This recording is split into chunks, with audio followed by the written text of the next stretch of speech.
to BBC, reporting two other opposition parties have reached a deal to form a government. The two parties were previously in a coalition that ousted Imran Khan from power in 2022. The fairness of this week's elections are clouded by allegations of rigging. Per analysis from our next guest, the leading party compromised voting conditions in their own favor. Joining us now to weigh in more on these elections and what they mean for the United States is Deputy Director of the Middle East Program at the Quincy Institute for Responsible Statecraft, Adam Weinstein. Thank you so much for joining us, Adam. Thanks for having me. So what is going on here? Can you give us more details about the election rigging allegations? Well, as some of your listeners may remember, Imran Khan, who leads the PTI party, was removed from power via a no confidence vote.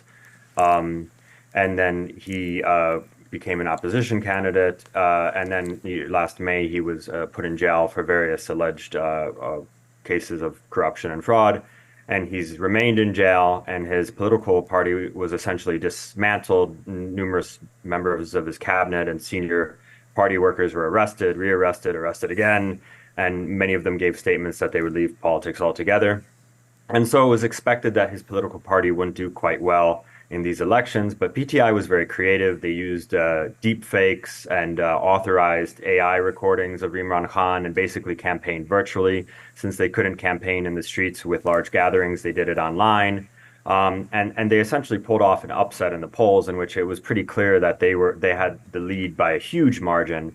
But then the election results were delayed for several hours, and all of a sudden that margin became much smaller, small enough that they didn't have enough seats in the parliamentary system of Pakistan to form a government and hold the office of prime minister. And essentially, what seems to be happening, I think it's quite clear, is that the favorite political parties of the military are going to form the government. Now, we have to remember that Imran Khan used to be a favorite of the military, and PTI used to be a favorite of the military.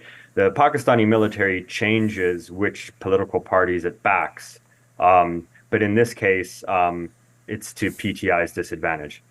So what you're describing seems to be that there is a clear case, despite, different from the kind of election interference claims that we hear made in the United States about ballot box stuffing or what have you, but a really clear case that the candidate that was overwhelmingly popular and had in fact been sidelined from participating in the election, despite all of that, still managed to win overwhelmingly, but is being kept from having enough votes to govern in the parliamentary system because of the opposition party.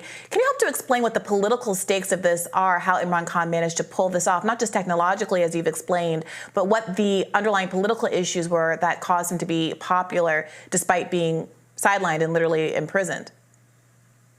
Well, I think Imran Khan is charismatic. He was very good at connecting with Pakistanis. The other parties, such as PPP and PMLN, yes, they do have significant support. They have grassroots support, but they are dynastic parties, and I think younger middle-class Pakistanis were tired of dynasties, and so Imran Khan appealed to them. And he was able to use rhetoric about getting rid of corruption and reforming Pakistan that appealed to the masses. I would argue that his party fell short of some of those goals, but nevertheless, it was central to their message. And I think that was really appealing to the masses. And I also think younger Pakistanis are tired of what they view as interference by the security establishment. And so that was appealing. And essentially, by arresting him and throwing him in prison, they made him a bit of a martyr. Now, I'll point out that most Pakistani politicians go to prison at some point. No prime minister has ever finished out their term. Nawaz Sharif has been to prison, as an example, and he was in self-imposed exile in London. But I think in this case, the appeal of Imran Khan is PTI is not a dynastic party, and he's a very charismatic politician, and he was saying new things. Yeah, it can be, I think, difficult to see these more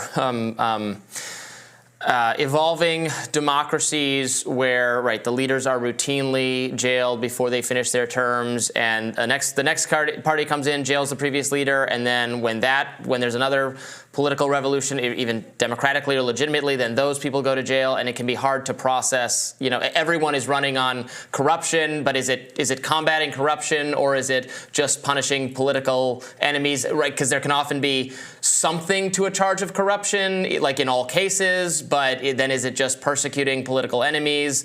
How much of that is at play here? And maybe you could talk a little bit about the U.S. perspective on what's going on. I know the perception that the U.S. Intervened is something that Imran Khan made a lot of noise about some time ago.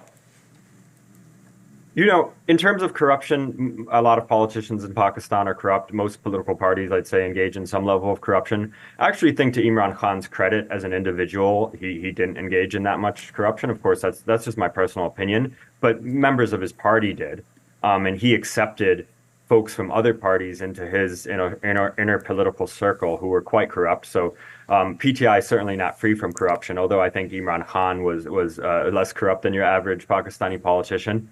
In terms of the anti-American angle, essentially Imran Khan alleged that there was a cipher and that basically his removal via the no confidence vote was a U.S.-backed regime change conspiracy.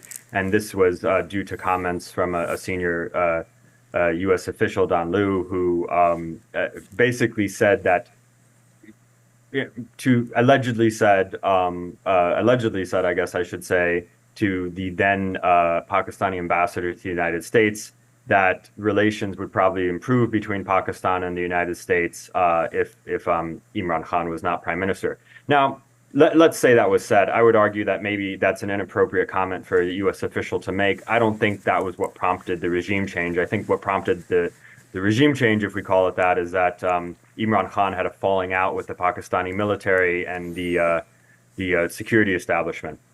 The ISI chief. So that was, and then the political opposition saw a opportunity to push a no confidence vote through. But of course, Imran Khan knows that due to the history of U.S. regime change, it was going to be a very persuasive argument to say that this was an American-backed regime change. And I think he also thought it was safer to say that than to take on the military head on, although after a while, he did take on the military head on, and I would argue that's one of the reasons he's in prison. Yeah, I mean, the real scale of this, I think, was captured in a recent piece by Ryan Grimm at The Intercept, who talks about the fact that Imran Khan, famously a cricket star, had the cricket bat as part of his logo, and not only was stripped from the ballot, wasn't able to use that symbol, which is relevant for a population where there is a significant percent of them that aren't literate, need that iconography to know who to vote for, that there was all of this polling interference. People weren't allowed, every kind of restriction you could imagine.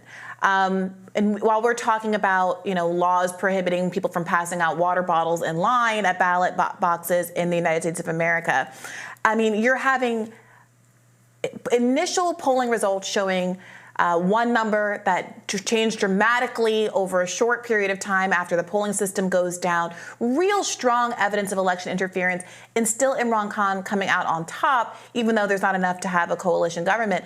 So I want to ask you about what the mood of the people on the ground is in the face of all of this seemingly pretty blatant malfeasance, and what the next steps are for Pakistanis.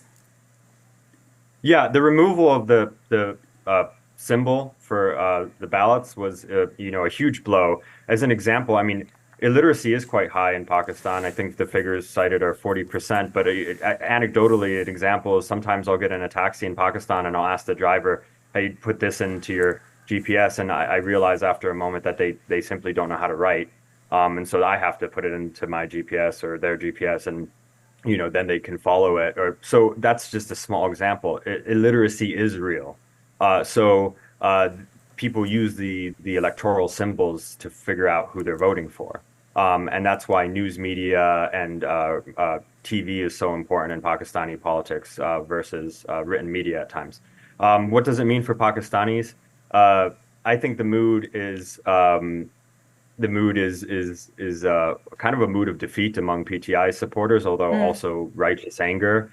I think it's pretty clear that the coalition that's going to form is going to be with the PMLN in the lead, and I think that's devastating for PTI supporters. Now, many public intellectuals in Pakistan who are huge critics of Imran Khan and huge critics of PTI actually decried the unfair election results. Although now that the parties they support are coming out more on top, you see them backing off a little bit. For the time being in Pakistan, I think what's going to happen is what's always happened. A government's going to form. The world is going to recognize the government, and this issue the can will be kicked down the road a little bit longer. But I think the question is, how long can this status quo remain this way? I mean, you have this youth bulge in Pakistan that's extremely dissatisfied with the status quo, and it's only growing. It's one of the youngest countries in the world. And how long is that youth bulge going to tolerate things? And what is this going to mean if Pakistan needs another IMF bailout or things like that? What's it going to mean for Pakistan's economy? Adam, thank you so much for joining us to give us all that information. Very helpful, very useful. We really appreciate it. Thanks for having me.